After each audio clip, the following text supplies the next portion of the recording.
In the Sermon on the Mount, Jesus is reframing spirituality in his day. He opens with the Beatitudes, 8 realities embraced and embodied by those living in the kingdom of heaven. Then he identifies how living into these truths limit chaos, expose injustice, and calls for repentance and truly fulfills the heart of the law. But as much as these words challenge popular belief in Jesus' day, it is nothing compared to today. There's a reason for that. One of my favorite books on theology is Walter Wink's The Powers That Be, Theology for a New Millennium. In addition to unpacking the myth of redemptive violence, Wink lays out various ways to think about the relationship between heaven and earth. In the ancient world of the Bible, heaven and earth mirror one another. So if 2 countries went to war on earth, their gods went to war in heaven as well.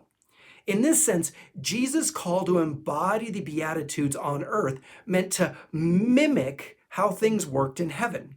So while Jesus' original audience found the Beatitudes different than what they were used to being taught, Jesus' end message was not entirely foreign.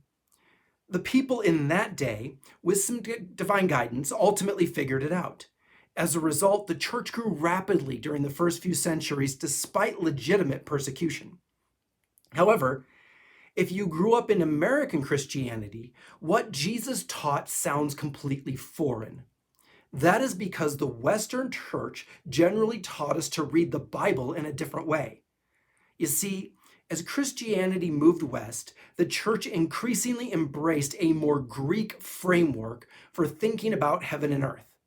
Writing the long tale of Plato, the Greeks generally saw heaven as good and earth as bad.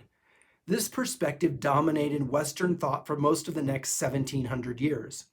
This explains the broad Christian focus on escaping earth and getting to heaven. The problem is, that is not what Jesus taught. The kingdom of heaven is not a place, it is the rule and reign of God. Jesus does not invite us to pray that we can go to heaven, but that God's kingdom would come on earth. In the Bible, at the end of the age, we do not go to heaven, but heaven comes to earth. So when we think about the Bible from a Greek perspective, we broadly miss the point. Over the last 300 years, society on the whole moved to a materialist perspective that dismisses the spiritual. Reacting to this, theologians followed the lead of Immanuel Kant, who split the scientific from the spiritual. Here, science focuses on what happens, while religion imbues it with meaning. This perspective easily takes hold of a Greek perspective on faith and a materialist perspective on life.